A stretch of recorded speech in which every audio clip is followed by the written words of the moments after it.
things that I've included, that you could have, is a project status update. So most of what I'm letting you know today is how long we've done with certain projects and what projects are kind of still kind of sitting. So this one's for the IT. So everything is installed with the exception of one final exterior U7 node, because we have that one. Everything's installed, but we have an IPS that has to go in the cafe closet. It's installed, it's run, all the conduit, everything else is the plug. So basically I got together with an electrician to put the plug in, and all your fuse boxes are full. All the slots are full. They can went through one by one just to make sure that nothing is doubled up on or anything else. So I've got two quotes here. And this I did from Brian before, and he was helpful in getting me another electrician because I just had the one. Citrus Lighting and Power. Power is Brian. I looked them up. They're very highly recommended. I met with both. The difference in the cost really is in the difference in how they want to do their sub panels. So the good part is that the add-on sub panels can have 10 slots. We're going to use 2 for the IPS. We'll have 8 for anything else that you decide to do in the future for the cafe. So if you add some equipment or if you put something in that needs greater wattage, then you've got that. Citrus Lighting came in at $6,890. That's because they prefer to run it through the attic, even though it's tight. There's a tick up there. They wanted to run it through there. And Howard came in and said, we had a drop ceiling. And it makes a lot more sense to just put the stuff, be able to panel drop ceiling and do it that way. So there's significant savings there. I kind of felt the bit in speaking to them, like Empowered kind of just felt a lot better about the project. They just need to kind of be right with it. Oh, here's what you need to do. Be quickly through tested. I motion to approve estimate EASP 3C1 and amount of $4,250 for the power electric. I second that. Second from Supervisor Nealon, all in favor? Opposed? Motion carries. Okay, so I'll get them, they'll get that taken care of. Once that's done, the IT project will be wrapped and Nice. inside will be on the site. We'll check this puppy and make sure everything's running the way it should, and we'll run out on the tennis courts and see if we still have it. Yeah, we got Wi-Fi by the pool and Wi-Fi for the tennis court. Yes, I'll go play in the Lazy River, just float around, yeah, Okay. and kind of get my thing, kind of face down and worry about it. And, but aside from that, it's pretty much just updates. Again, gym, we did have a bit of a delay, with one of the pieces of gym equipment that was supposed to be here on the 5th, instead it's going to be the 22nd. Unfortunately, that's just in terms of lead time for them to build it out. That's the dual bully system. But they're working with us, so come and have that done. And as far as the sidewalk project, you may have seen them do, we're right on the money. They said they would be here December 4th. They were here yesterday. They moved all the holes. And then Yellowstone was obviously moving along the irrigation, said that there really wouldn't be any, there shouldn't be any delays so long as there wasn't a main line. So of course there was a main line. And because of that, they'll, another couple of days. So once that's done, I will then contact the sidewalk, provided that you guys had already approved, and we can get that project kicked off. So hopefully we can get that stuff done, throughout, December, and we get to go going into January.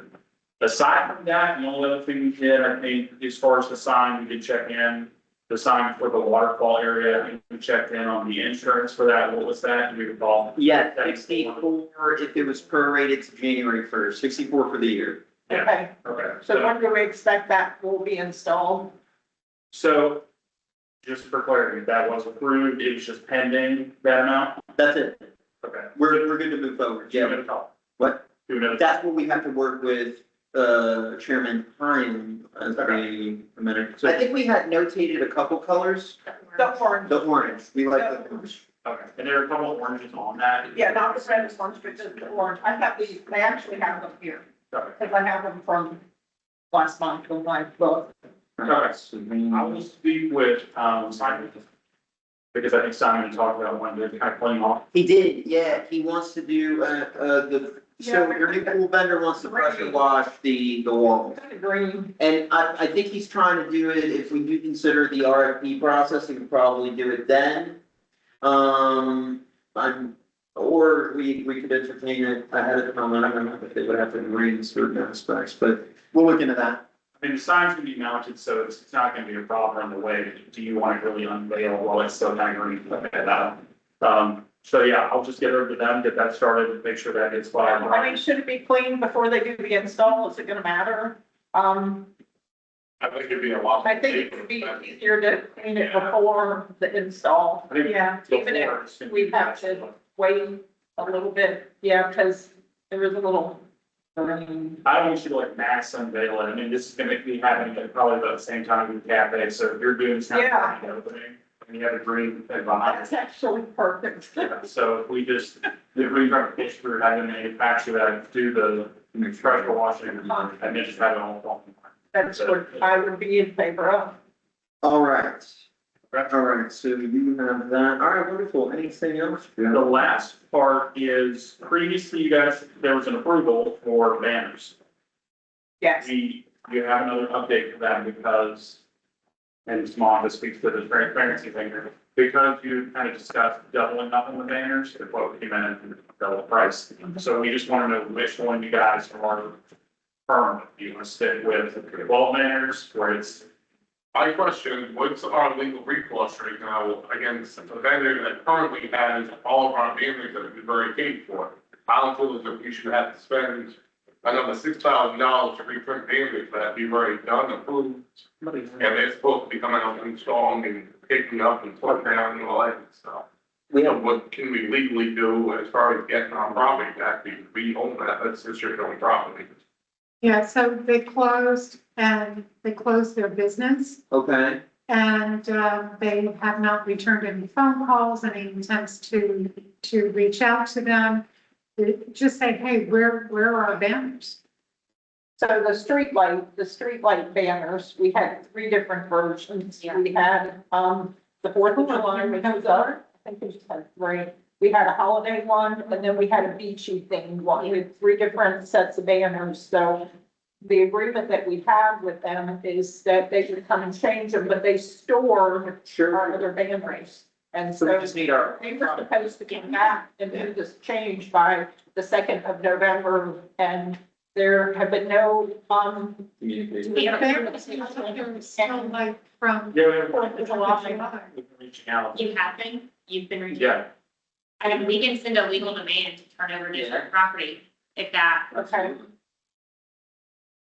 Yeah. And so that's why we're having this conversation about replacing the banners, because here we are going into the holiday season, and we still have red, white, and blue hanging on the streetlights. Yeah, we'll send out a demand letter to them, to turn over district And property. you know, the interesting thing about this is that this company, is a pressure washing business, that Vesta decided to employ to do these banners, so I guess their pressure washing business went belly up, and so did every other thing that they were providing service for. Well, in the interim, to Joe's point, I didn't know that we were thinking about doubling this quote. This is We- not 24 on. 2577 30. Yeah, that's, We do need to remove tax, by the way, council just, so initially, what was suggested is that we have a total of 24 poles, streetlight poles. And that we have every other one, just the Solterra, you know, all that is always there, right? Just the Solterra branded banner. And then, so that accounts for 12 of them. And then the other 12 that we would rotate seasonally. So we would have 12 that would be static and always there, and 12 that would be dynamic and change for the seasons. So that means 12 plus 4 different seasons, is that correct? So we would have a holiday season with a snowman coming down the slide. Everybody, that's my personal favorite. And then a summertime one, and then a fall one, and So it would actually be 48. so actually be 5, but yeah, so 48 seasonal. seasonal and 12 permanent. Okay. So that's what we need. So we had a meeting, last week, couple of weeks ago, where we discussed that with the vendor, with the printer. Okay. Did that on Facebook. No, Printing of pole banners, 12, switching. I don't think this has printing of pole banners on here. I think it has, Where's the, There's 24 banners on here. 12. There are 12 banners installed, miscellaneous design kits. installation of comments just installed, so banner, banner. I think it's on. So 1, 2, 3, no, 1, Brad, Yeah, 2, confused in both places. 3. The first page, they said the banner 12 and Yeah, space it will 12. be 3. And the next page also, they said the same thing. correct. So Amazon, it's very confusing. It says, Correct number on here. yeah, I only see a total of 36, but each one, it looks like each set of 12 is gonna be 25.77. Each set of 12. Well, with install, you're looking at 1620 for the banner and then So wouldn't it be 5 times this amount No, for the because 2257? and this is just a key. I think we need more clarity. We need more clarity. But That was. That's for the printing, What? but they all have to be installed. so they all have to be printed too. Well, that's for the printing. You know, So the printing, second one, they installation, basically miscellaneous. first and second, adding. So that, Yeah, let's do this. so this, This is fun. no, all of this times 5, because they all have to be installed. Yeah. They all have to be installed. They all require the same installation. And there's a design fee for each one of them, from 0.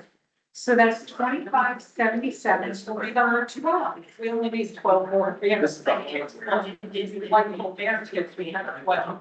But you see, It's cost the same one, so it's, okay, we only have to multiply this times 5, it looks like. yeah, Yeah, they just added 2 more items. Yeah. Maybe installation.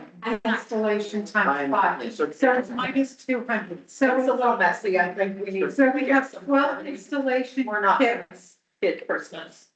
We have 12 installation kits that need to be done because we already have 12, or what Debbie was saying. Right. But then we have the banner, the installation, and the design fee is 0. 4 times 5. Right. So it's basically 25.77 times 1 and 23.77 times 4. So whatever 23.77 is times 4, that's what it is. This is planning. This is planning, but then this. Yeah. Yeah, just say we don't have enough clarity in these quotes, that we need specifics, and then just make sure that they're counted to 48. So we have 48 poles, we have 24 installed. There is a confusion because Yeah, it's not adding up. basically, they give one food on this the one. description draw, we The need second clarity. one has no total. Yeah. Oh, here it is, 68.90. Yeah, but here's the But it's issue. only 12 and 12, it's only an additional. So here's the issue with your 6890. Yeah, They're saying kit. So this leads me to believe that this was just a kit for this at 12. yeah, we don't need. We need a clear scope. Period. Yeah, we have 40. Well, it sounds like we need 48 and we got 48 12. total, we have 24 attachment brackets already mounted, which I think we could use the same ones, right? Yeah. The same ones, so we don't, they don't need to charge for only 12 more, because there's 24 more. No, if we have 48 light poles down below. No, we got 24. Oh, 24, okay. So here's what I would like to propose, so we don't hold this up again for yet another month. And the thing that is most laborious and time consuming about this is actually the printing of. So if we can move forward, because I think $135 per banner is a pretty decent price. What did we pay last time? Although I have to say, the last banners that we had were really bad. The ink that they used, it wasn't a saturated ink. They faded out really quickly. And during our meeting, we confirmed that this is a really high quality ink. It's not going to fade out, right away, that kind of thing. So, because they're out there in the sun. So if everybody's okay with just approving the sign, the actual banners themselves and the printing, which is $135, total of $16.20 per, which is times 5. And that's Well, 135 per. 135 per times 12 is 1620. Yeah, So that's, roughly, I don't know, 5, 6, 100. yeah, It's 12 times 5. right, it's 1620 times We 5. want 24 of these. So- is that what it is? So it's roughly $8,000, a little bit more than 8,000. 8,100, I think, exactly. We said 12 times 4, 48. 12 times. Yeah. Yeah, but we don't have to order all the parts and all that other stuff until we get clarification on it.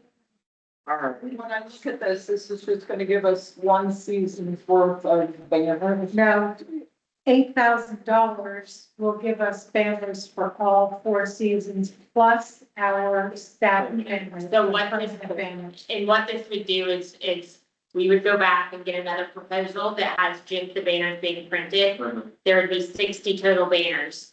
12 are permanent on the poles, 48 are seasonally rotated, it's $8,100. Not including installation. We don't pay tax, so. We don't pay tax, but it. it's not any installation, this is just printing the banners. And it is what Supervisor Wagner is looking at, or is trying to accomplish. Yes, sir. Can we, because it's the hardest time, we don't want it to kind of, backlog this, can we approve a kind of Not to exceed. top number or something like that? So this way, we'll be in the range and we don't vote for this. Let me look at the budget to see what we have for this. So I'm decorative, coming up with 13,370 for installation of 50 banners. But that's got $450 being tax added in there. all right, so Amazon Design Graphics for 2577. You have $12,000 for this budget line item, and there is an agreement in place. Let me pull it out. For TPG Lighting, are they the ones that went belly up? No, it was a question about Washington. Oh, this is the holiday lights. This is, all right, so the holiday lights run you 66, let's call it 6610, $6,610 for the year, which leaves you with roughly $5,400. This would exceed your threshold there, and remember, we're doing a lot of polls throughout the budget. Yeah, I'm coming up with And also about there is a- 13,000. 13,004, the total amount. 60 banners to add the other 48 banners onto this quote, less the tax that's on the float. And 5.4K, that would put us over. Should we, and I only asked Seth, I wasn't really involved in this, because I don't see color, but it wants to be involved. But, That's why I circled it, and showed you the picture. while I do know that we really want to do the 24 poles, is it more cost effective to stick with the seasonal 12, just to To get us by? to the budget? And, I Or, like that idea. I like that idea. what Joe's saying, yeah, just do this quote as it's written to get the season changed, and then we can go back and purchase The additional remaining. banners Yep, at a later date. yep. still haven't fixed the quote. Yes. Yeah. So the total would be 6,400. No, it should be the 2577 that was formally approved. Yeah. Which I'm just doing one. So we, this is technically for ratification. And you'd be using the existing bracket. And there's sales tax on this, so it's only not that much. I'll get that. Yep, there it is. The vice chair at the time. That was me. Yes, yes, For two questions, one, I know there is a $2,000 or something like that, approved, you and I discussed, right, yes. for the holidays inside? It's for the banners. This was. It's this. This is exactly what we spoke about. Oh, yeah, this is the one. Yep, the 2577. It's already been spent, right? So I don't know if the invoice has been paid out, but we did approve it and we've been working with the vendor on like paying it out. Okay, then if if that is already on the move, then we can approve this one, because it's already on the move, right? So. And then come back and do the. Let's start here and then we can fill in the gaps as we go. Well, motion to approve $2,420 for the Amazon design graphic design. Before you take that motion, this is actually on your agenda for ratification. So it's already been approved. You're gonna take a formal motion to accept it in the ratification section. So I think that's before we were looking. So in conjunction with the district manager and the chairman, in between meetings, we have the ability to approve certain projects. This being a holiday, we wanted to get it up before the holiday. We said, okay, let's get this approval and ratify it at this meeting, which we are. Which covers us in terms of the transparency conversation. Anything that gets approved in between a board meeting will be brought back before the board for ratification. That way, if you have an issue with it, we can talk about it. Yes, Can we, I know we want to get the holiday done. I really want to get the permanent Solterra banners done as well. So if we can get the permanent ones approved as well, and then we can table the other three and work out everything else. But the permanent ones should be the same thing, except less the amount for the kids and the installation of the kids. can I ask you this, Karen? Yeah, We're back in January. Can we clean up this quote the way that we need it to consider it in January? Because we just got to get through Christmas, right? yeah, I would just like to see the Solterra, you know. I just don't And I know don't this think- proposal right now. I don't either. It's very vague. I think we just move forward with the one that was already approved, seek some clarification, get through the holidays, and then the beginning of the year, we can fill in the Solterra static banners with the, brackets and have a better idea of where we sit with this. Yep, Is that enough? I second that. Okay, okay. Perfect, then. And we're gonna ratify, Joe, what I need from you, this 2577 that was approved, they included sales tax. I need that sales tax, we do, please. All right, let's keep going, because that's gonna come back up. General manager, any more updates for the board? No, just to some of the, just to let you guys know some of the ideas that have kind of floated about certain things around the property. Dennis from the insurance company, he just will be here Mhm. next week. I'll be meeting with him, walking around, he's gonna basically say, or yes to whatever, you know, some of these ideas, fire splits, things like that, and say, here's what's gonna require in order to be in compliance. So until I get their feedback, I just didn't want to progress down that road because they may just completely, you know, do it. So we'll see how that goes. Aside from that, we could probably table it till the next meeting, but I do want to kind of get the idea of that way. Yes, yeah. Take it away. I mean, what? So there has, and again, I don't believe any of Okay, there was an understanding that staff members could, use the facility when not working. When we came in to kind of, you know, we heard about that having been a thing since Evergreen, so we were like, okay, well, let's take a look at it. It's not a much. And now that the gym has been done, a lot of the staff members were saying, hey, if I'm off, if the gym is, you know, not packed, if it's not full, can I utilize the gym? Artemis can, for all intents and purposes, Artemis can say, yeah, well, we're fine with it so long as it meets these 30 things. But then the CDD, So we just, apparently, it was informed to Meredith and I that this policy has been in place since Evergreen was managing the district. We just became aware of it. Now that we have become aware of it, we want everything to be papered for the district to be protected. So if the board wants to move forward with this, what I want to do is amend your amenity policies to include privileges for staff while they're not working, not while they're here. They cannot go swimming, or they cannot go. And what we would do is the way that Joe and I were brainstorming phrasing it is if you were for one of our vendors, because we can't just say Artemis, we can't just say amenity manager. If you work for one of our vendors at Solterra, full-time or part-time, and we probably define part-time as at least 20 hours a week. If you're not working, you are able to use the amenity facilities. As long as, they're not in use by paying guests. There wouldn't be a fee associated with that, it would just be updating your policies, but then it would make them subject to all of our rules on the district, and in that way, if they break something, if there's any type of damage, the district is protected, as well as if they're injured, the district is protected. So to It what should, extent are we talking vendors? It would be. it would be, It has to be like, vendors. Are they CDD vendors? So it will be a- HOA? It would be a vendor of the CDD, and you would have to work on the Solterra, for Solterra, either full-time or part-time, which would be probably 28 hours a week. Yeah, we have to openly advertise to every vendor that's. It would just be the policy, no. Right.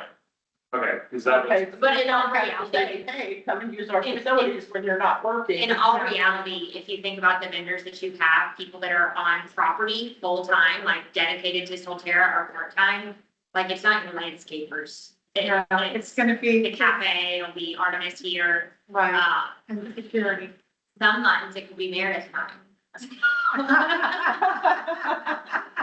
But what would be the process for confirming that these people are working for the vendors, but also working for Solterra? For example, if it included FTI and some guy's talking to his friend that works on another site, how do we keep them from coming? So we would require, we would put in the policy, just kind of brainstorming, drafting. I've not delved into this much because I'm conscious of your budget and we didn't want to do anything without board approval.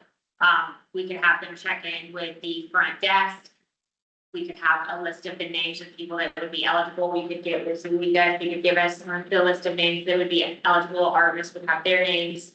People at the cafe, we could have their names and we cross-check it. Apparently what the policy has been is it's been the employee and one guest. Is that? That's in terms of, pool, but the only reason this came up was because of the gym, and we noticed that someone from the cafe was utilizing the gym, apparently been doing several years.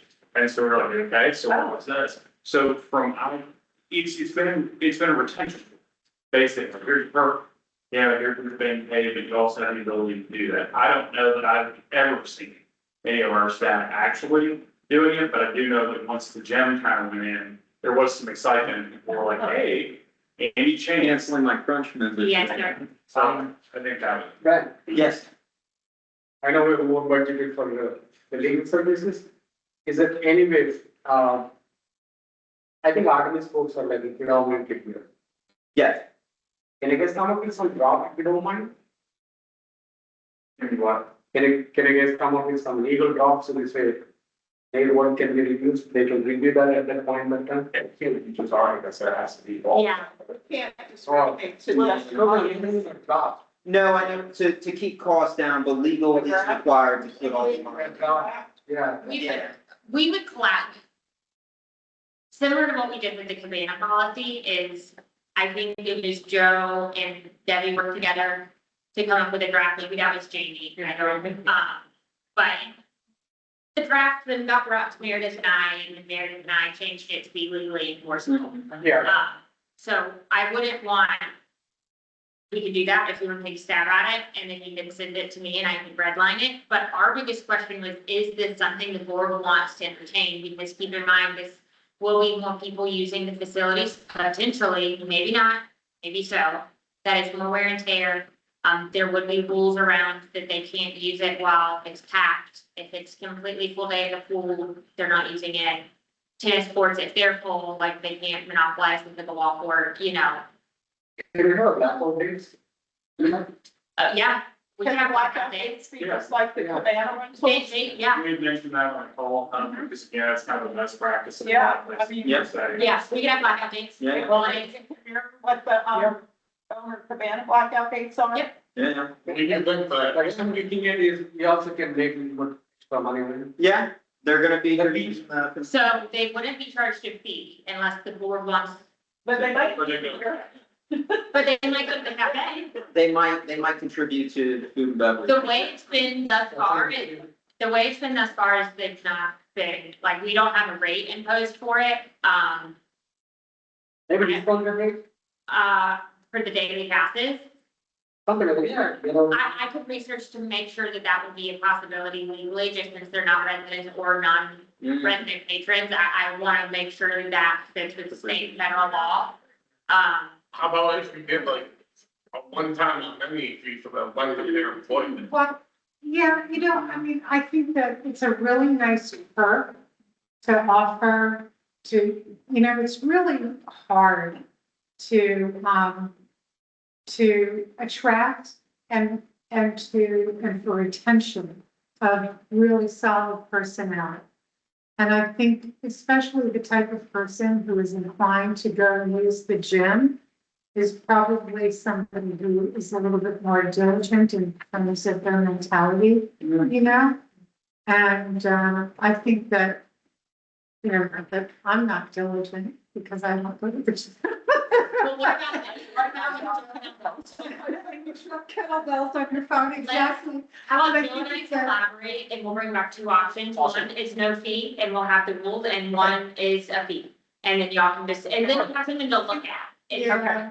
Yeah, I'm not opposed to it. I just would be concerned about, is the list updated? Are they people that truly are working here Right. on site? In terms of, and I do like bring one other person to limit that. Or no other person, just come hang out by yourself.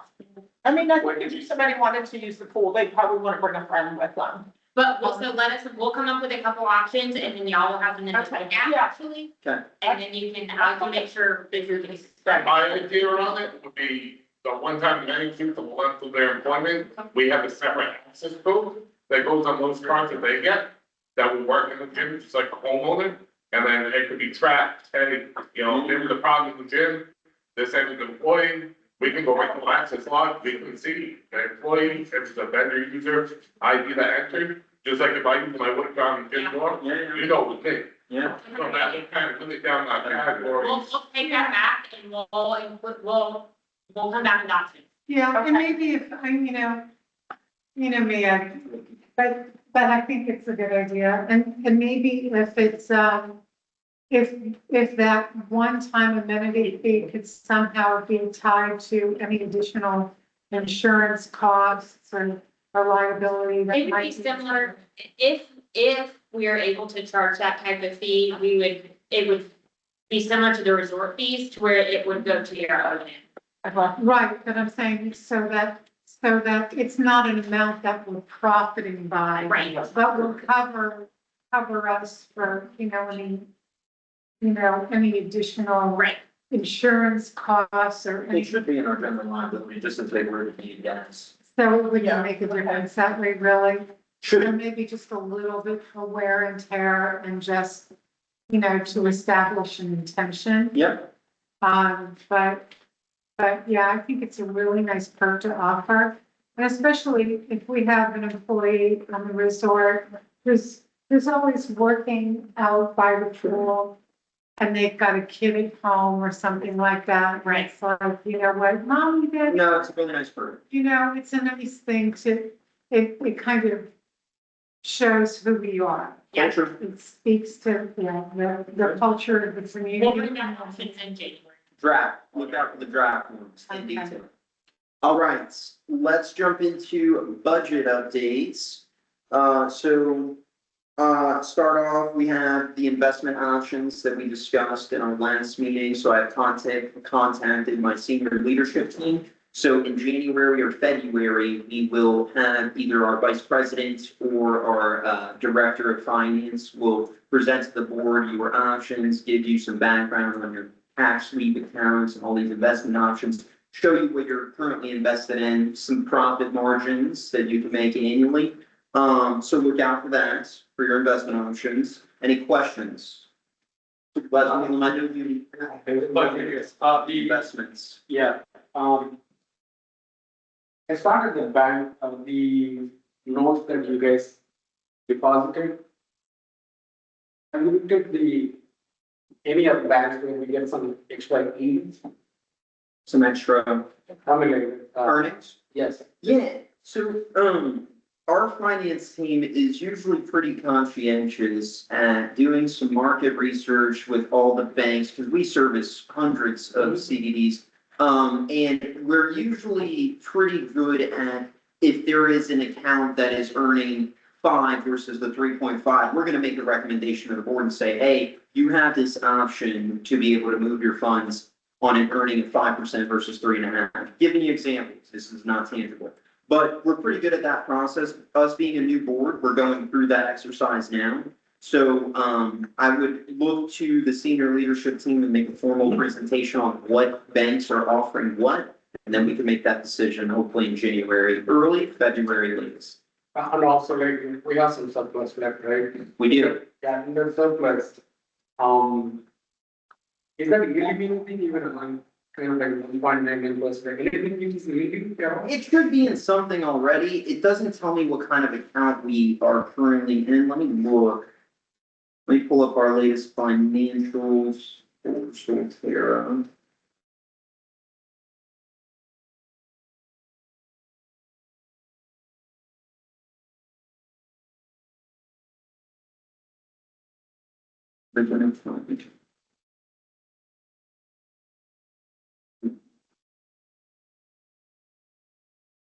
It is not. So, Let me write some notes. yeah, sure, absolutely, please. We review accounts for investment, send it to supervisor. See, if you can kind of look into the two aspects of it, you can keep the rotate, kind of like, rotational money, however, because we got to pay, right, like, maybe you can keep some for that, and then rest of you can move into the money market.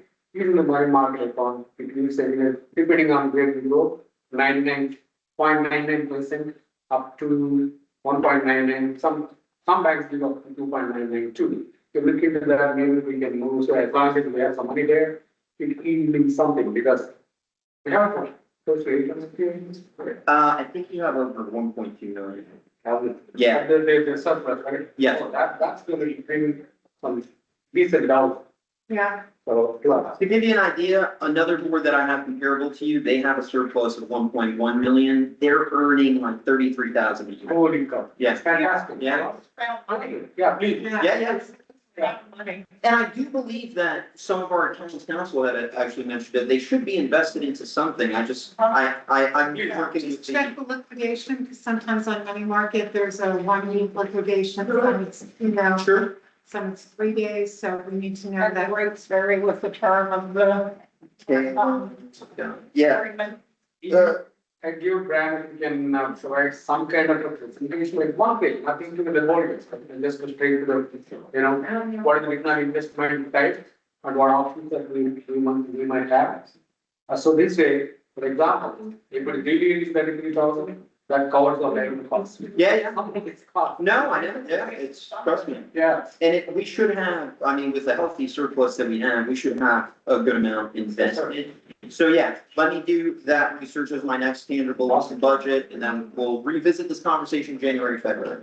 And in between, whenever you have the data, you can kind of like, look at this. I'll keep you up to date every step of the way. Thank you. Okay, thank you. Okay, any other questions on investment options? Okay, let's jump into the reserve study. So I did dive into the reserves. Is this in our? No, I'm giving you, updates on what Supervisor Nealon and I have been working on. Okay. So the reserve study, the recommended reserve minimum annually until 2029 is 347,000. We currently have 453,000, so it's good. We're playing catch up because our reserves came in, we had nothing. So, when we get to our proposed budget, we'll discuss, do we want to potentially drop down to that recommended 347, or do we want to keep it?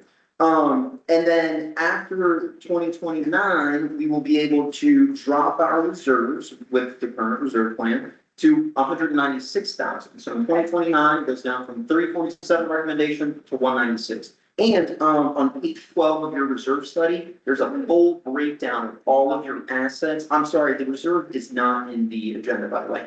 But, there is a full breakdown annually of what's being accumulated for each asset that the district owns. We're gonna use that in our proposed budget to put together essentially a 10-year plan Yeah. and start, really setting these, items intentionally for what we're supposed to say, instead of just a big pot on How often do we have, reserve study. a reserve study conducted? In my experience, probably every 4 to 6 years. Yeah, Okay, Yeah. and so we did it like last in February. February, I was gonna say February. Oh, okay. Oh, okay. Yeah, okay, It was done in February, it was presented at the February Uh-huh. meeting. yeah, I vaguely remember it, but, Yeah, and and so use that to kind of to guide what we're doing. describe on what the budget was gonna be and what we were gonna Correct. budget for. And it's super informative. When you, get a chance, take a peek. Yeah. And we can recirculate it. I haven't looked at it recently, but yeah, if you wouldn't. Let me send it to the board right now. I have it willingly or freely. And I think part of the discussion last year, I know, Brian's team wasn't on board when we did the preliminary budget. But if the board remembers, around the time we were doing the preliminary budget was when we were going through the public bid process for new amenity management and then the maintenance services, et cetera. So I think that's why we left a bigger cushion, is that we had the option to take it out, but there was a little bit of uncomfortableness because we weren't super sure on numbers yet Right. when we approved our final budget. Yeah, I am. But we knew we had the big pool resurfacing project that was coming, and so I think that was a huge driver and not, reducing it. Yeah, And we wanted to do the pool furniture too. I don't know where we stand with that, but I think the, pool resurfacing would trump the. No. I had to choose. All right, I am just recirculating the, reserve so that the board can have that readily available. Joe, I'll throw you in here for giggles. All right. Yeah, somewhat. Okay, any questions on the reserve study? Okay. All right, and then F&B, I think we covered everything that we needed to on the budget aspect. I'll be working with Supervisor Newland to continue to set our budget so that we can, in the future, really intimately know the financial conditions of our F&B project. This is a new venture, so we will be working very closely with Greg, great relationship already. So look out for some further updates from that. Other than that, I'm open to questions in general. If you guys want to know where we're at any place in our budget. just to clarify, this will be similar to like an auditing process for Supervisor Nealon and Rosetta to be working together when we get the numbers from them and looking at the accounts just to make sure everything is lining up. So it is in the legal protections of the agreement. Just wanted to say that on the record. Yeah, That's perfect. I appreciate it. I'm happy to see that you all are kind of defining some general ledger accounts to, carve items out instead of things being thrown into a big bucket that we were experiencing in the past, and there was not a lot of clarity about where the money was going. So thank you. Yes. Just to surround point. Perfect. I was able to say that mapping. That's what also we discussed the grant and mapping on the number, and that's why we can what I been presented and what the budget has been presented. So we can map that out.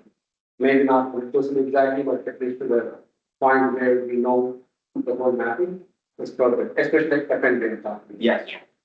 Yeah, accurate forecast. It's a great best practice. I wish all of my boards would get that, also they have FD agreements, because that's something not, it is. Shoot the dark sometimes. Okay. Any other comments? Anything else you'd like to add on, I know we're working on the landscape RFP. We have, and we're gonna get into that too. I have some projected dates, but is there anything else you want to present to the board? Good. Thanks. All right, moving on. If there are no further questions, district engineer, I know you got some updates for us, board. There's some printouts here that the engineer sent over, should be attached. Bobby, this is the parking. Yes. Greg, turn it over to you. All right, first on the agenda is utility box painting updates. Generally, the utility boxes that I believe we're talking about here are owned by the utility companies. For instance, the water, I believe, is Polk County Utilities, and same with the sewer out there. So generally, you can call the utility company and put in a work request, and they'll come out to paint those utility boxes or replace them if they're damaged.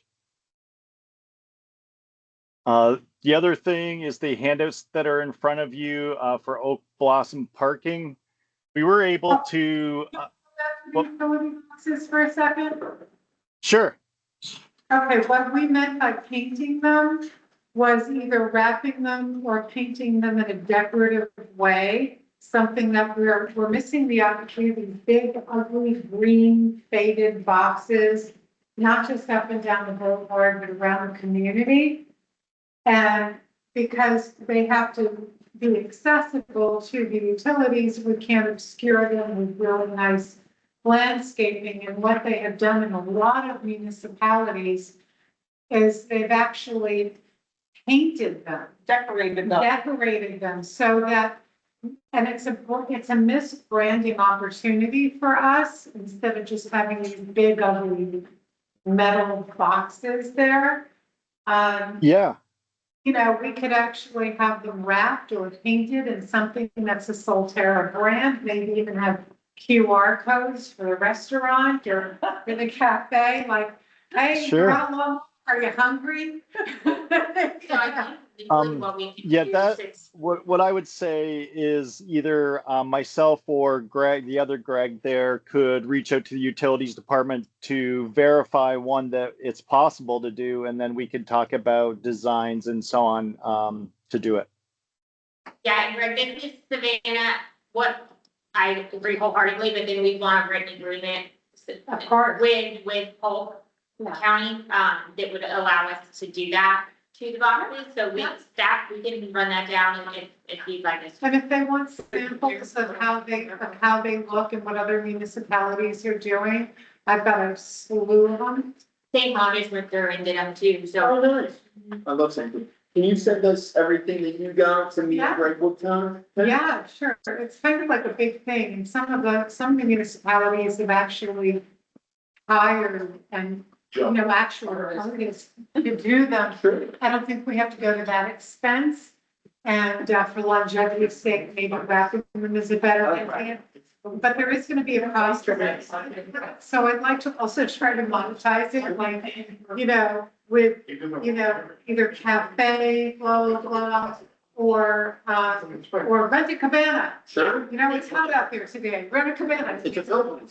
It's a billboard. Yeah. That's exactly it. So let's try to make them work for us, be attractive, offer services, things like that. Or, leave a review here, get your feedback. Love that. We can run it down. Yeah. So Yeah. those are the kinds of ideas that. So you'll send us those options, and then Greg will send that back to you, and then we can coordinate with Polk County. Greg, we have a little Sounds issue with great. the- All right, let's talk about the I project. was looking at spring, it's an HOA property, so the CDD can't pay for the study, are paying to make those spots. That's in the springs. That's not. Right. I hope we didn't get billed for that.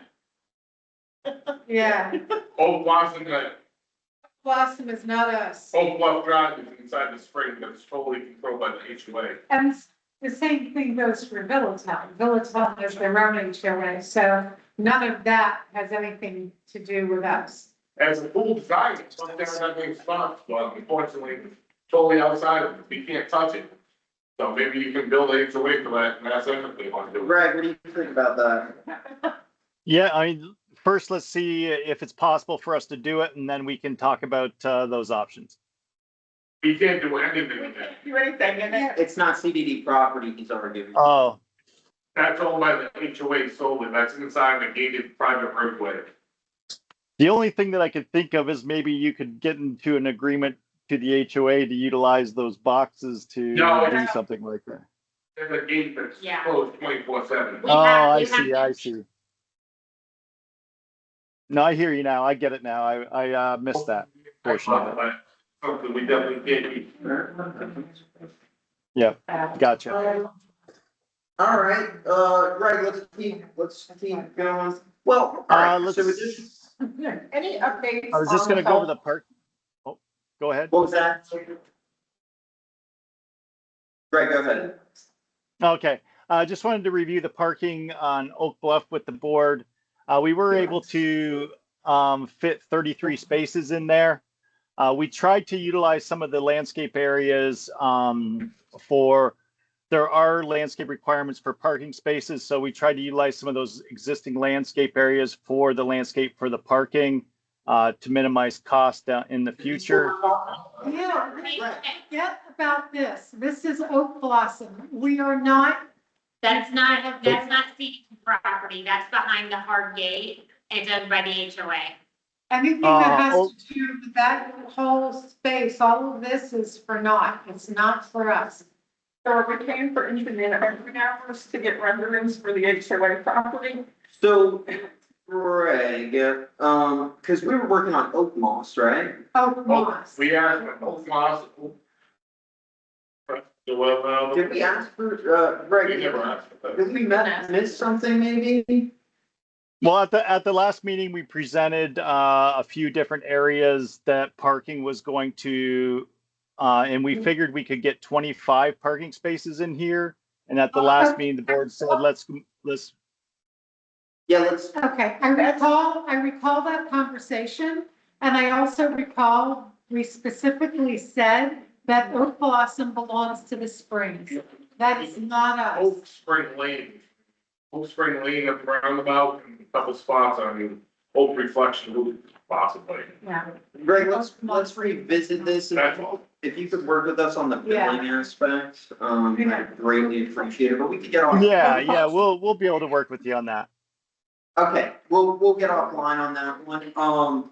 So do parking options, is this still something that we? No, the only two viable places Yes. that we outlined were Oak Reflection Loop, possibly, and Oak Spring Lane at the end. You still want to entertain that right now at this current time? I mean, we don't have renderings, so there's really nothing to entertain. If you want to bring it back to the next board meeting, then absolutely. You want to, because you'll direct, district engineer for some funds, basically, to do the research. I guess the question, do we want to do that now? If we do, hey, all power. So I'll table it for the next. Okay, Yeah. Greg, let's go ahead and table the additional parking for now. I'm gonna write in my notes Okay. that wait for the board's, direction. Speaking of parking, when we're done with Greg, Well, I don't want to be done with Greg, because I want to talk about speed. about parking, okay.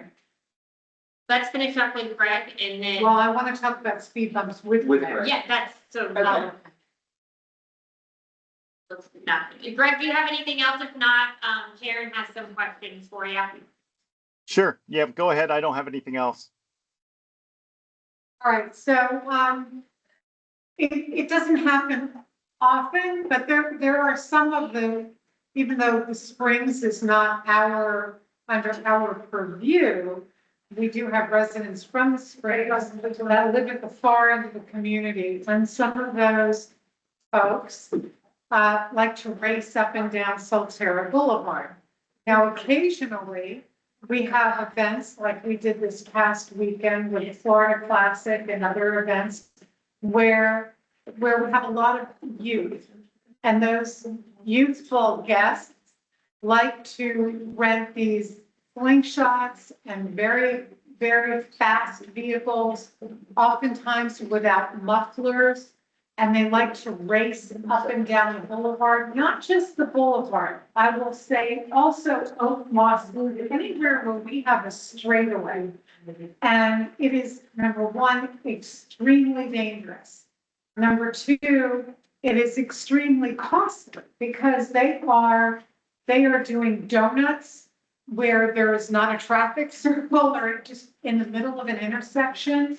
We had a really bad accident on Oak Moss Loop, where one of them, almost in front of my house, I was the one who called security and everybody else, they came zooming down, they were racing up and down, and crashed, lost control, and crashed into a guest's house vehicles in their driveway. That's two parked cars, and an ambulance had to be called because his passenger was severely injured. And we think, I don't know, I don't have a police report, I don't know if you do, but I think that he was dazed and confused for sure because it was high impact, but there were some people who said that he was under the influence.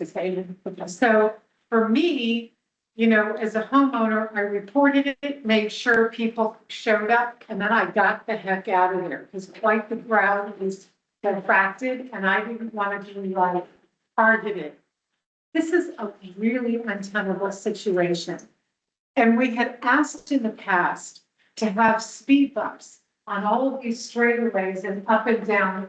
I believe last time we talked about legal counsel on the tables and not speed bumps. Even the public road. Even in here, people come off of the boulevard and come flying in here to the parking lot. Yeah, Which is- I would defer to Greg on what could be installed, whether it's a table, a hump, But if it's whatever we can do to the maximum we can do it, and in as close intervals as possible, because if they're only the speed tables or whatever, lots of them. Whatever's gonna keep these people from doing this. I understand you can't ban slingshots. However, I don't know if there's a way at the gate, no, she said no. However, at the gate, I don't know, I believe that vehicles that have had their mufflers removed are against Florida law. and And can we stop them from entering the community That would be a. if it's illegal? so that falls outside of the scope of what we're allowed to enforce. Like, that's something that only the police or sheriff's office can enforce, so that would be Polk County Sheriff. So if we know one is coming in, we would need to call the sheriff's office. So Give them a tag number. give them a tag number, so can we include in our, what the security officers say at the gate as they're coming in? It's pretty obvious when somebody's vehicle does not have a muffler, just to say, by the way, I have to let you know that the sheriff's department is going to be called because this is an illegal modification that directly impacts our community and is against our rules. So feel free to enter, but just know that law enforcement is going to be contacted. Unfortunately, even if we call the sheriff, don't want to say actually see them operate their vehicle, there's nothing we can do. And I'm like, hesitations of instructing staff to say anything is, Well, we wouldn't be able to, right, out of the scope of what we're allowed to say. yeah. We're not law enforcement, we can't enforce or. We're not asking you to enforce, we're asking you to notify. Even to inform. That, Yeah. that's just something that's out of our scope of what we can do to the If we later. hear- Yeah, It's a big liability issue, discrimination, maybe they do have it, maybe we didn't see it, maybe it was modified, maybe it wasn't Okay. modified, there could be so many different Okay, things. can we put something very prominently in our brochures under the rules and regulations that vehicles that are muffler modified are against the law per Florida statute, and be aware that law enforcement may be notified I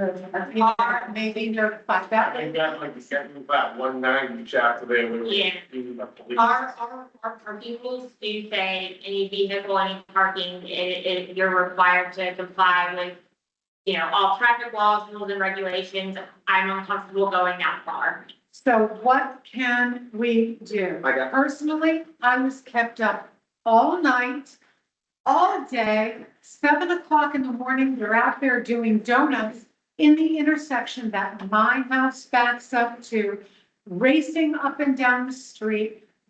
We got a ton of complaints. It was all over WhatsApp. Guests were complaining. I couldn't sleep. I gotta do this. And accidents were happening. You must have other communities. I do. What can we do? So that, this is one of the restraints though of 190, that it causes an issue everywhere, not just in one. especially in Polk right now, for whatever reason, there are a lot of traffic issues with people racing, with people speeding, what have you. Unfortunately, unless we're the police, our abilities are to pick up the phone. I get what our restrictions are. I want to know what can we do? Okay, hey, how are you? Come over here real quick. I'm gonna show you a visual. I just did this yesterday. So the speed humps, I just installed 34 speed humps in another community. Greg, do you have any concerns about potentially having speed bumps installed here? Speed humps and installed here? So you see these stripes? Speed tables, as long as if they meet the Pasco County regulations, then we can. But as far as the speed humps themselves, generally they are for parking lots and that sort of thing. But for commercial or for community roads or governmental roads like these, you need speed tables and they have to meet the county's regulations.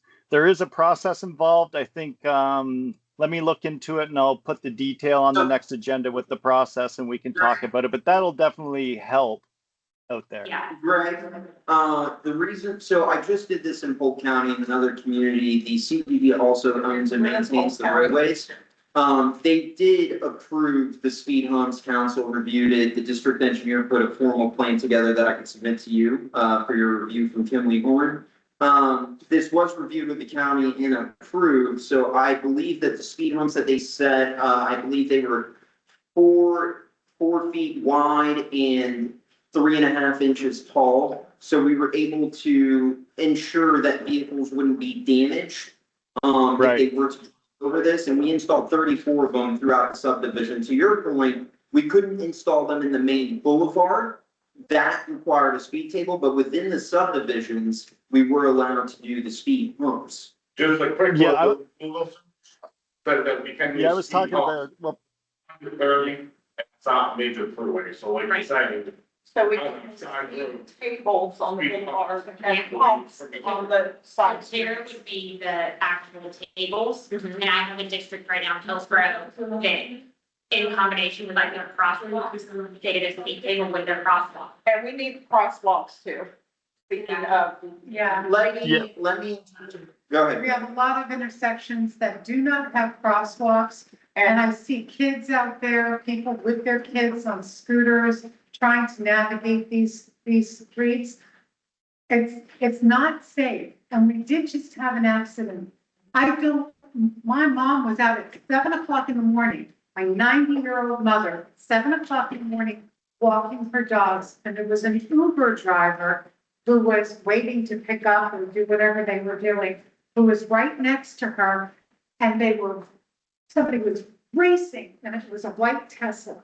And we think that this white Tesla may actually belong to, because she sees it all the time in one particular home, that it may be a long-term home, a renter or a resident, who's constantly doing this. And this guy came flying down there, and she had to pull her dogs out of harm's way. Right. He got down and the Uber driver got out and looked at my mom and was like, what the heck? And then he turned around at the end of the street and came racing back. This is like the game for them. And you know, Teslas, if you've ever Yeah. driven those things, it's, you have to actually stop the cars, they go.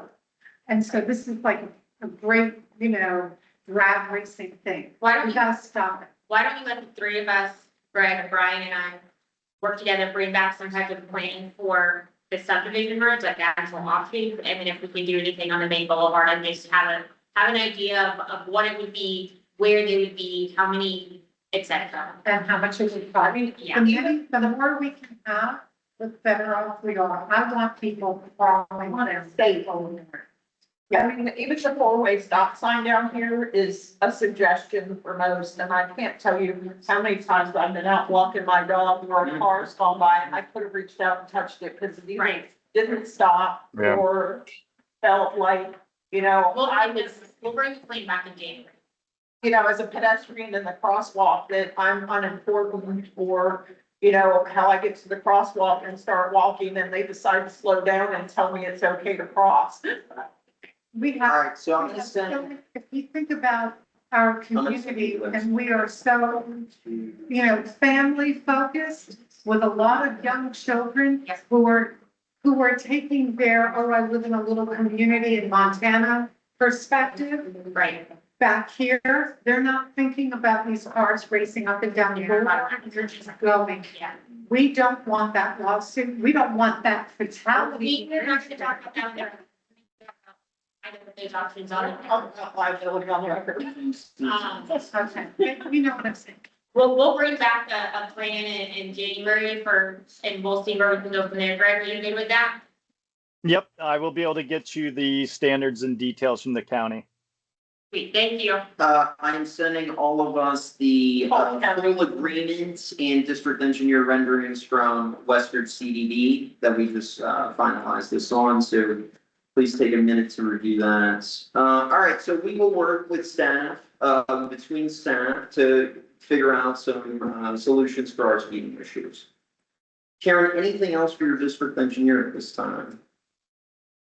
I think this is, we house, balance, Pedestrian crossing. pedestrian crossings. This is on the, to be safe. Yeah, I would love for us to be able to deal with the whole muffler situation too, but I don't know how we do that within the contract. So that's what I was getting to in terms of thought. These vehicles all usually have a theme, right? So if you install speed humps successfully, they're lower cars, they're not gonna come in here, and they're for certain not gonna be speeding. And they're not. So, exactly, they're not gonna be bringing the slingshots, because the slingshot's gonna scrape that car, So that is the solution. You're looking for a solution, this is currently is. Okay. And I've already saved it in my notes, I've already sent it to staff, so hopefully give us until February's meeting, we should have some options for you. Okay. And I've already done this process, I'm doing it in Osceola as well, so this will be my second, you guys will be the third technically, and it's getting better each time. thanks. All right. So it's like an ongoing problem everywhere, it sounds like. Yes, speeding, It is. yeah, literally. All right, any other questions in the spirit of efficiency, let's keep cooking, good? All right, Okay, so we're done with Greg, we can want to ask something about parking, that's not gonna involve the engineer. Sure. So I sent you the screenshot. Okay, of Cole's. questions, we'll be done. Greg, you're good to go, we will follow All up right. with you soon. All right, thank you all. Thank you, Greg.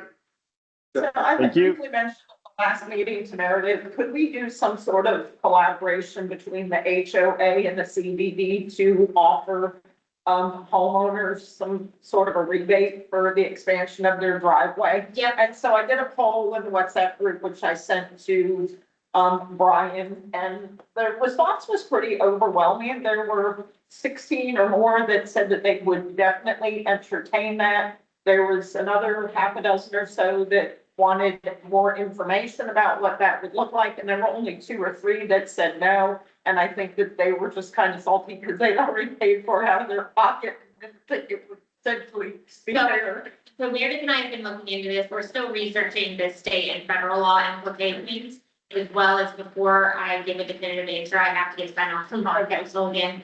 So, as we know, they sometimes take a little while to formulate. Yeah, okay, so I So just we're wanted working to on see it. if you're working on it. Yeah, because we're working on it. we keep talking about parking every month and trying to come up with solutions, and I feel like every time we get, like an estimate from Greg, it comes out to about $19,000 a parking space. Right. And if a driveway expansion, it's gonna cost the homeowner, Right. $5,000, if we could pony in There's, half of there's, half of it, 2,500. well, there's concerns of it being private property and the implications with bond funds. There's a lot of different layers to that question and a lot of different layers of the onion that you have to peel back. And I know Sure. everyone involved signed off on the legal side before I can say, yeah, we can entertain these. Yeah, but I think it's a good way to put owners in control of their own parking situation while minimizing the ultimate cost to the district and not taking away green spaces and park areas in the resort and filling it up with cars. Right.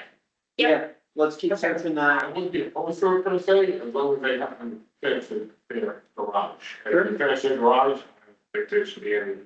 See, and that's where Well, I don't think I would even care if, if somebody was willing to say, hey, yeah, I want to be part of the parking solution instead of part of the parking problem. And I'm willing to expand my driveway and, Well, you know, that's one of the layers, Problem. there's the layers of research and that's one of them. sure, okay. Whether, how we treat different classes of people, right? So- We are government, you're not supposed to really have private property discussions or decisions, so this is a big research project. So we're hoping to have an answer on this. So, that HOA would ultimately be responsible for the approval of the project and ensuring that it was done and providing the, the proof of that it was done for the purpose. Right. You would want to make a cash contribution on behalf of the CDD so that the homeowners. Yeah, that's your goal. How Yeah, many I would homes do they say have? for, But learns of what they're actually. We just, before we even look at that, we need to see if it's even legally feasible. yeah, I mean, just. so It's not. Maybe put forward and make sure we understand for that. but there's support for it. I mean, there's. So just food for thought while we're doing this exercise, we'll do the research. The same community with the speed humps, the HOA did give this as an option to the homeowner to alleviate parking. They took the stance of the definition of a single family home and what vehicles should be at capacity. And it was at the homeowner's expense if they actually wanted to widen their own driveway. And it was very well received. Several people did it. So just take that as we're working through. We've had people do it, and I think it would encourage more people to, kind of take the bull by the horns and like I said, be part of the solution instead of Yeah. the problem. All right, we'll keep working on that. Any other questions? I'm gonna turn it over to district council. What do you got? So no major updates for me. Meredith has been attempting to record the ethics training. We don't have great audio equipment, so each time she records it, she sounds like a quiet mouse. So we're going to send around the links for the free classes while we figure this out. Keep in mind, only Debbie and Bobby have to do the ethics training this year because you were appointed after April 15th, and so is Sam. Okay, So the two of you won't. I guess just circle that email back around. We're and trying to I'll- work it out. I mean, that's something we can do on Correct. our own time, so not really. Yes, Okay. We'd rather not waste district funds. Just have to recirculate the, I'll do that. I will Okay. do that, and they're free courses, you can just put them on, and listen to them as they go. Other than that, unless anybody has any questions for me, we did the first amendment to the equity agreement that makes it a qualified business agreement, so it won't be in private use after ordinance takes over. That has been circulated for signatures. I will let everyone know when that's signed, and we will start working on the second amendment to incorporate the changes that we discussed today. yeah, If there's any other questions, just let me know. Otherwise, we can continue on, because I know we have a very hard stop at 3. All right, thank you. Any other questions for legal? Hearing none, let's jump into DM. I literally have nothing. The updates on this whole sign project was just the inquiry that we had requested for the insurance, like what would it cost? It was $64 for the year, and that is prorated as of January. So if we have a sign out by January, it'll be an additional 64 on our premium. If not, it'll be even less. All right? Any questions for district management? Yes. Yes. So we have a number of these tall pots and also pots on either end of the entrance that have this jasmine in it. And the idea is to train the jasmine to create an arch and to meet in the middle. Okay. And so it's not, I don't know how much it is, probably not very much, just to, create a couple of training lines, a couple of the wires that, that they use for these and insert them in the brick to help them, to train them over to create the arch. So, because right now they just have the trellis support and the gutters, if there are gutters near them. And we should really have like a little training room. It shouldn't be that much to do it. And I don't know if our maintenance, if Randy can do it himself, or if we need to have somebody do it for. Could we work with either maintenance or Yellowstone for it? I'm thinking Randy could do it, possibly Yellowstone could do it. I mean, What do you think, Sharon? you know, I don't think it's not rocket science. Somebody could go to Lowe's, get the wires, or go on Amazon, get the wires and just secure it into the, you know, deep into the brick. And it's a handyman job, really. Okay. So I'll put in my notes, it coordinates, potted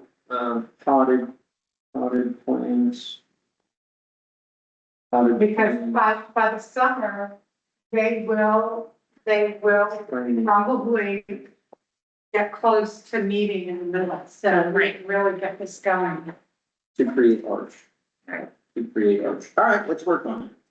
I got it in my notes, I'll add it to my summary. Arches. Okay, anything else, team? We still got supervisor request, that was just my. And she, Huh? and she. Yeah. Okay, All right, let's do it. let's go. All right, so we are looking at your consideration of minutes from November 7th. I'll motion to approve the 11 minutes as presented. And I'll second the minutes. All right, second from Supervisor Heim, all in favor? Aye. Opposed, motion carries 3-0. It's done. Yep, it's done. Bear with me. Okay, ratification of district items, you have the Amazon design graphics, for the printing and installation of the banners. I'd be looking for a motion to ratify in substantial form because we have to remove the sales tax. Okay, I'll make the motion to ratify in substantial form estimate 1018, which would be the subtotal of $2,420. What was that? Yeah, okay. I'll second. All right, second from Supervisor Boissard, all in favor? Aye. Opposed? Karen, all in favor? Banners, ratification and substantial. Yes. Okay. And substantial, and Joe, you're gonna help me out with the sales tax? Okay. Read my lines without times. All right. Okay, very good. Any further questions? Let's jump into tab 4, you have your, consideration of arbitrage engagements.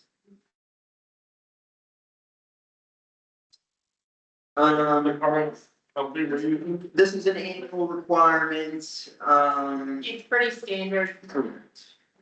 There is a fee associated with it, which is $1,500 or $500 for the year. So what does this do?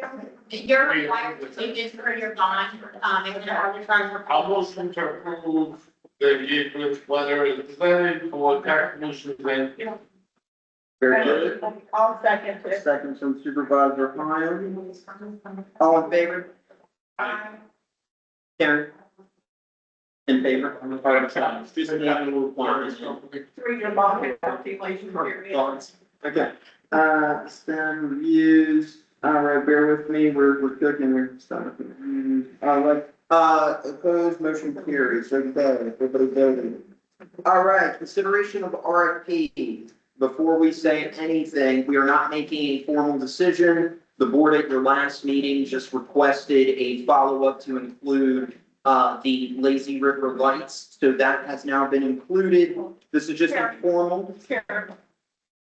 I'm sorry, I'm just trying to figure something out for. Okay. the next. We're almost done, believe it or not. We're zooming. There's nothing really heavy right now. Sorry. So right now, we're discussing the consideration of the RFP for the pool. The board wanted to see what the pricing would look like if we were to add lights to the Lazy River. We're not making any decision because we do have to do a formal RFP process, which leads me to the conversation of, so let's look at tab 5, your agenda. What you see here is the first draft of your project manual for the pool resurfacing. It is missing this. It's missing the scope of service.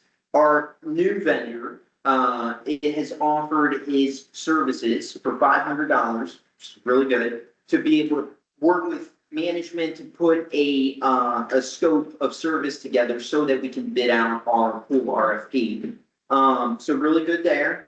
And I am shooting to have this done this fiscal year, but keep in mind this, and this is what, district council and I were discussing. This is a large property, so there is a chance that your pool resurface is gonna be 6 to 9 weeks. That means shut down, right? Now, we have, correct, so we have the advantage of closing down parts, right? So we could close down the lazy river and just keep the pool as is, do the lazy river with a proposed date of, so we would run, right now, this is important that we're gonna make a decision on this aspect. We're proposing to start the RFP process on December 29th. What that does is, and if I look at the timetable, if we run this successfully in December 29th, we get all the publications, we go through the process. The deadline for submittals will be January 16th, right outside of our meeting. So in February, we would be considering the actual RFP proposals with a hard turnaround dates of February, the Monday after the meeting. So it's an aggressive timetable, but if we're working with the vendors and just being hands-on throughout the RFP process, we would potentially be able to start the pool resurfacing in, and let me pull up my calendar, in February. All right, February 9th. We meet on February 6th. We would potentially be able to start the pool resurfacing project on February 9th. And that's gonna carry you over to spring break. Right? So, food for thought. I haven't heard yet that we're in dire need, like tomorrow we gotta resurface. We need to do it in September, and here's the reason why. In my opinion, is we're gonna transition the cafe to us. We have a very aggressive first quarter plan to bring in people, and if we try to do that and have the pool shut down for 6 weeks, it's gonna be miserable. I agree. Let me throw this at you. So my thought, just brainstorming, I think we should split this up into 2 phases. I think we should do the lazy river this year with the RFP at We hand. can do that in February Correct. and leave the pool open. Leave the pool open, we won't close the pool, and then in the next winter cycle, actually, you can then do the pool. Or do the pool in You September. can consider September. After Labor Day, Day? if we have that very That's, yeah, slow period in September. that's wonderful. The only thing I would caution you up there, and we talked about this too, is we can tentatively do it in September. If there's a storm, it could push it, so you may start to run into Thanksgiving, maybe, you know, fingers crossed we get a storm season like I that. would like to shoot for September. Potentially, I'd like what you say, do the lazy river first in February. We can hopefully get the key applied to it at that point, and then we can feed the lazy river through the rest of the spring season where it's still pretty chilly. And what we'll do is we'll revise the draft RFP to hold, so technically the way it's drafted right now and the way most RFPs are is your pricing is held for 60 days. What I'm going to do is change it to 365 days, so pricing is gonna be good for a whole year. So if we do this in phases, if we award it in phases, that price is already set and held. So we know what we're coming, whether, you know, we start the pool in September or October, we Yeah, have the pricing. we can transition the cafe and still have a successful Yeah. launch with the lazy river closed. And honestly, it's probably even better because that'll force everybody to be out here closer to the cafe. So we're gonna, be shooting for the pool of September 2026. My only concern with doing 2 phases is it might be more costly if we separate it instead of having it banged out with one job. If they're already gonna be here, they're gonna have to get it rolled out. Yep, So. which they are separated, by the way. We could have They're it, like They're separate, only separate. separate days. Yep. Okay. So, or like 2 separate scopes, like here's your scope for the pool, here's the scope for the lazy river, and it's 2 separate numbers. Well, no, we have some mixed numbers on those. No, yeah. And, they're willing to work with those. and the RFP is drafted to where it has the language that allows us to award things in phases or schedule them in phases. So if they read the package, they know this could be Yeah. on phases. So if we can, accomplish this and get through the Labor Day holiday and let that week settle down. Joe can go back and look at the, pool attendance dates, you know, the amenity fees week by week and tell us when that decline is in September, which is typically the second week of September. Okay, and then, yeah, so this is a great plan. Let's move forward with this. Let's stay with the aggressive, turnaround times. Now, simultaneously, the landscape RFP that we discussed. Wouldn't be a bad idea to, also have the same timetable for your landscape RFP. So essentially, you'd be doing two RFPs, one for landscape, one for pool. Okay. Keep that in mind, nothing tangible yet. So everybody's in understanding and agreement with the pool RFP. All right, so I have my direction, staff will move forward with the RFP for pool, resurfacing. And we will, sorry. Simon's gonna be doing the scope. Yeah, so he's gonna charge the consultant here $500. He's gonna put Okay. together the scope. You want to for that? Okay, let's take a motion on, so the consideration, board's discussion. Your new slash current, pool vendor has offered a consulting service of $500 to put together the scope of service for your pool and Okay. Lazy River RFP. That's a motion. Do I have a motion? Yes, you have much. All right, Supervisor Ryan, Second. second from Supervisor Winker, all in favor? I, Opposed? Motion carries. Bear with me, let me just take that notes. Breathing. One that we've done over consulting fee. Almost there. All right.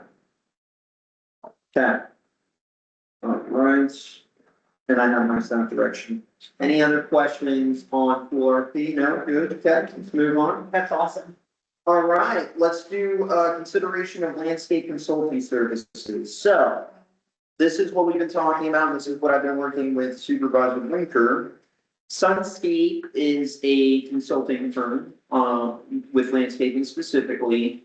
They essentially think of them as the manager of landscape. So they would meet with your vendors and landscape liaison on a monthly basis. They will do a extensive walkthrough slash drive-through of the community. Look at all the areas that the CDD owns and maintains and ensure that we're getting the contract scope, what we have in contract. Within this proposal also, they will be advising us on enhancements, you know, areas to tidy up that we've been kind of going back and forth on. So that's a nutshell of what their involvement would be. Let's talk about pricing because I know that's pretty true. Scroll down to the last page. it's a last piece. Yep, last page. Landscape. Yeah, you have. It's behind us. Yeah, this thing, the last page. You just have to do it. Yes. I know, I've seen it. Oh, you need another? I gave it to Karen. Karen will share with me. All right, I have enough left mine. I have it here somewhere. Oh, there's So many things. it's somewhere in there. Somewhere, I have too much paper. All right. So, the total proposed service was $2,450 a month, which comes out to $29,400. Me and Supervisor Winker reviewed this first draft, and we said, all right, this is a little high.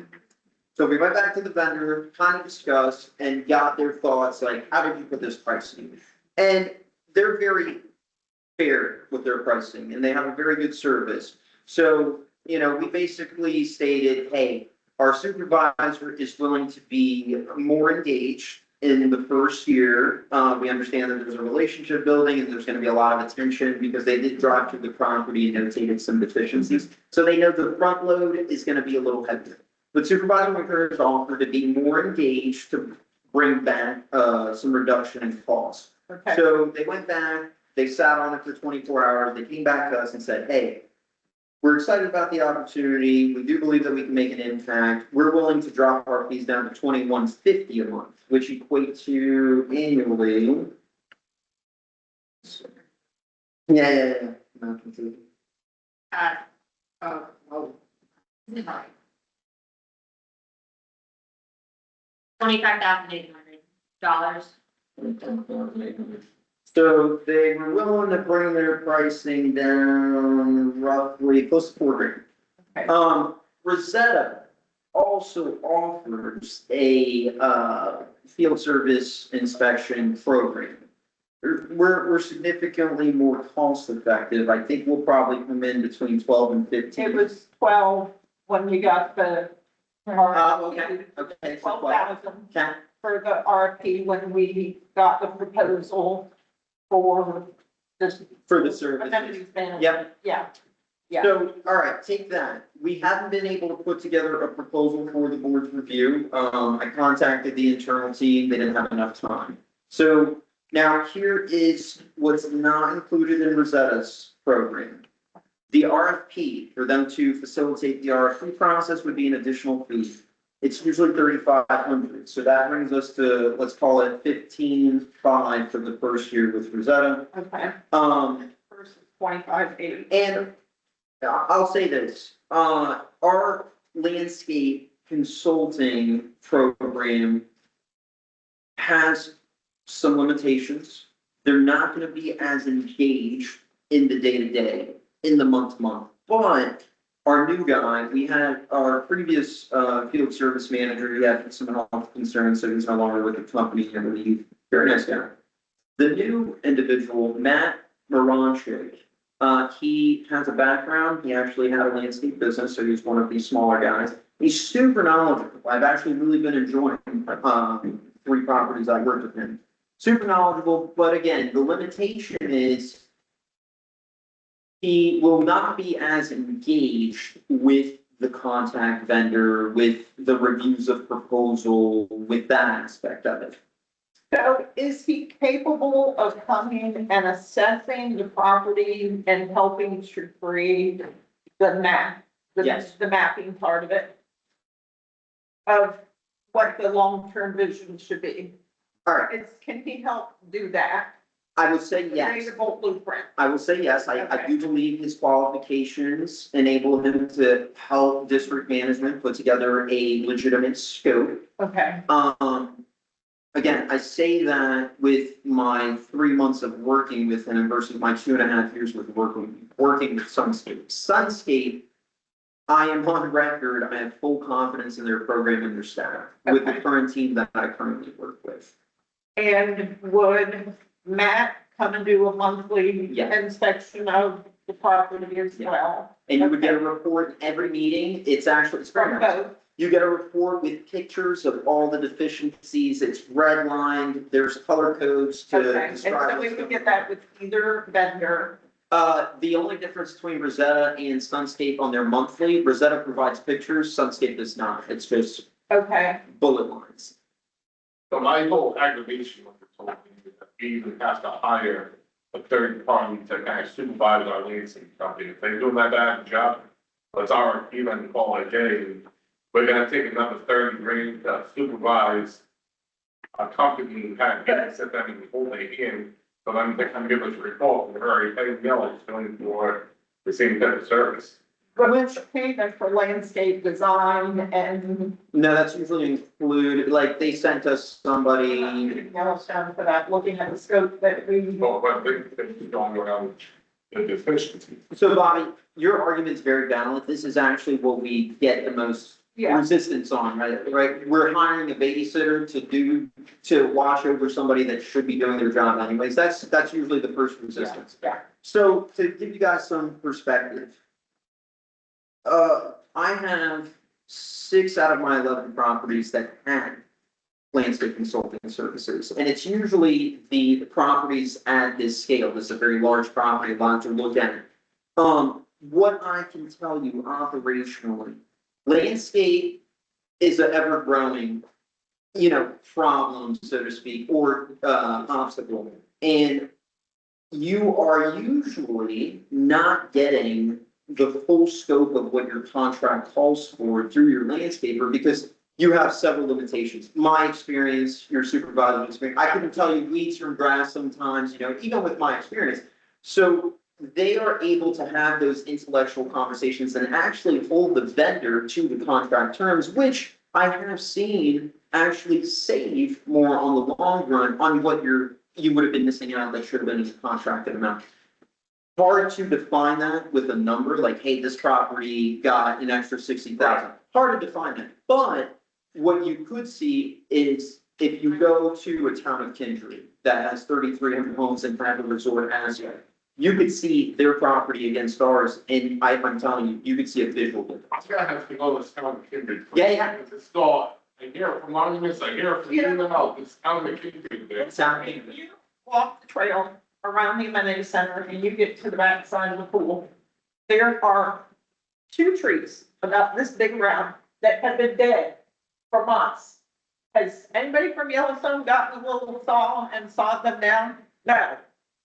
Like, these are the things we're talking about. And this is the things that will catch, and to give you financial perspective, town of Kindred has 3 bases.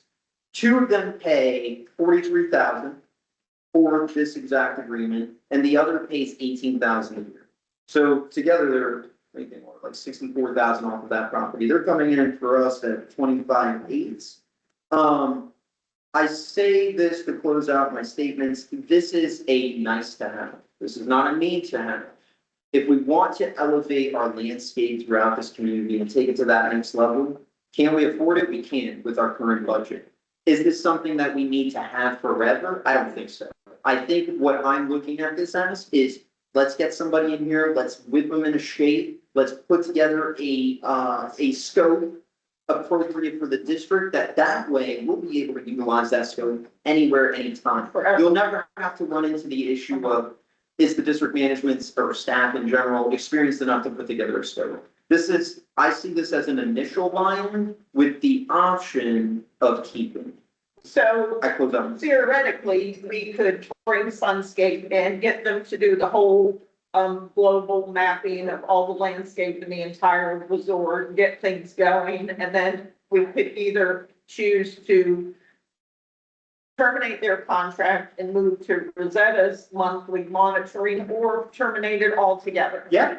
Yeah. Right? Any contract that I draft is gonna have a 30-day out. So I think it's a good opportunity to really build on creating a cohesive landscape footprint in the resort. And as much as I want to do some things back here in the Lazy River and some other parts in the amenity center, I'm not a professional and I really want it to make sense, and I'm concerned on Island of the River that we've got chlorine water splashing, and I want to have the right plants back there. And so I'm supportive. I think where you're at, let me throw this at you. So this is general management services. They're gonna make sure your scope's taken care of. They're gonna make sure the trees that are dead need to be replaced. They're gonna make recommendations on what kind of trees. They're gonna work with you on the plant list. What they won't do, which is an additional cost, they do offer it, is the architecture services, right? So if you, let's say you come to me, you said, hey, Brian, I want all of this revamped. There will be a cost associated with that. It's an hourly fee for their architecture to put together on a legitimate as-built plan. Okay.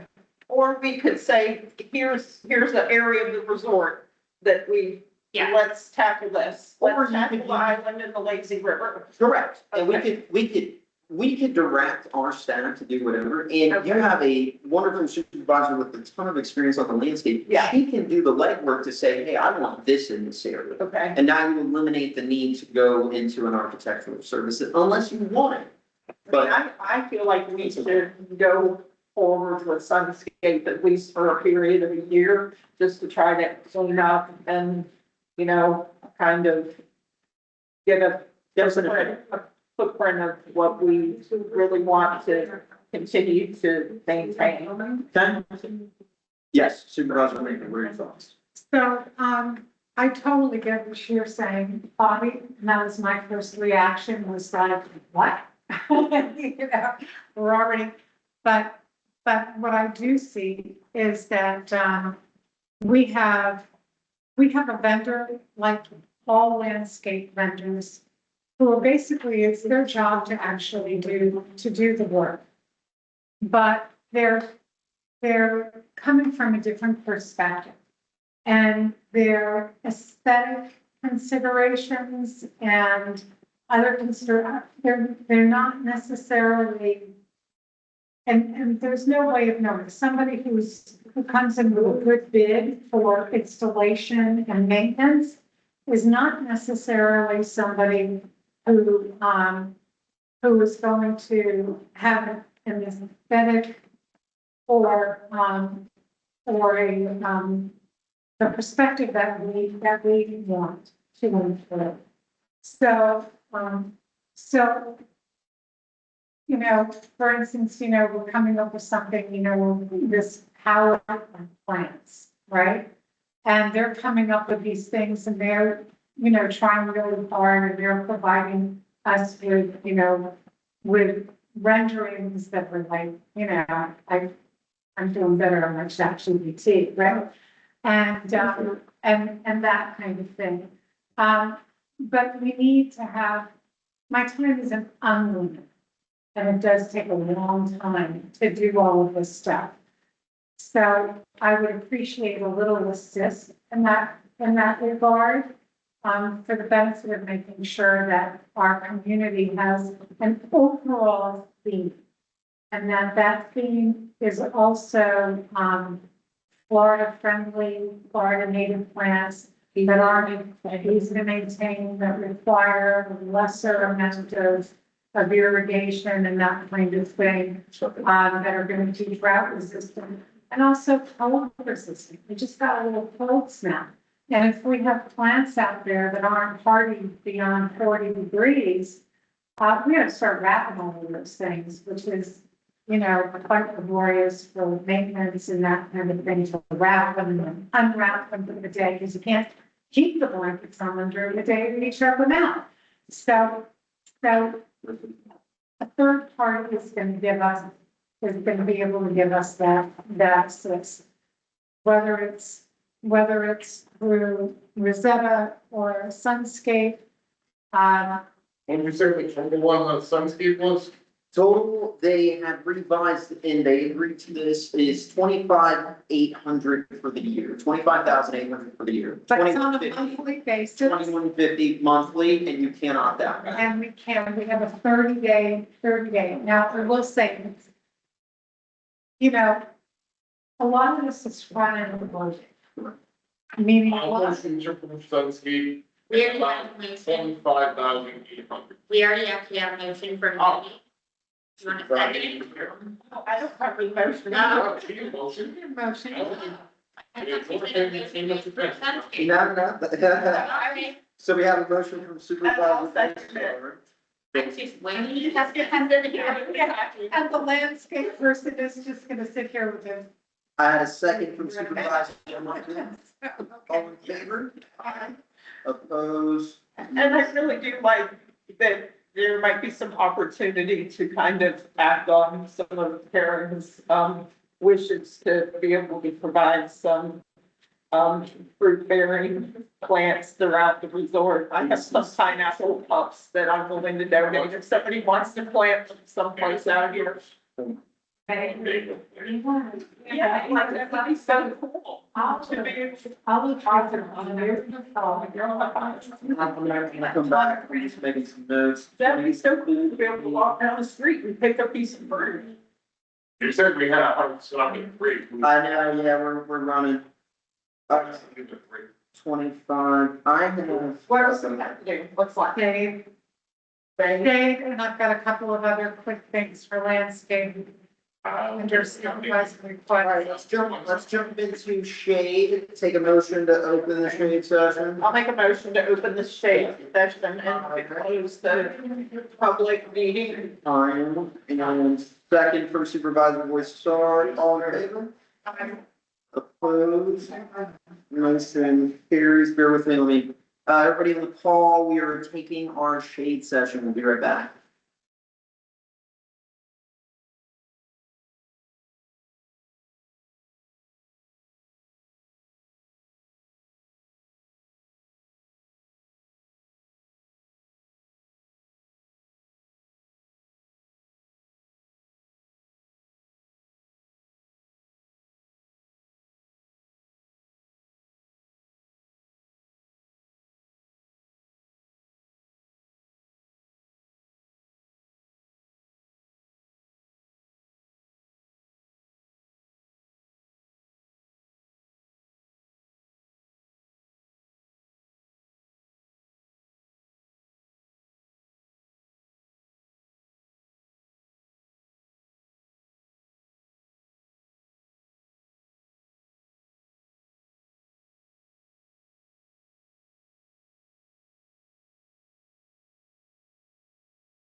Good afternoon, everybody. We have just returned from our shade session with all in favor. All in favor at 3:15 p.m. And I'd be looking for a motion of adjournment. I'll make a motion to adjourn the meeting. Second. All right, motion from Supervisor Hyam and Supervisor Boyd Clark. All in favor? Aye. Opposed? This meeting is adjourned at 3:15 p.m. Thank you, everybody on the call.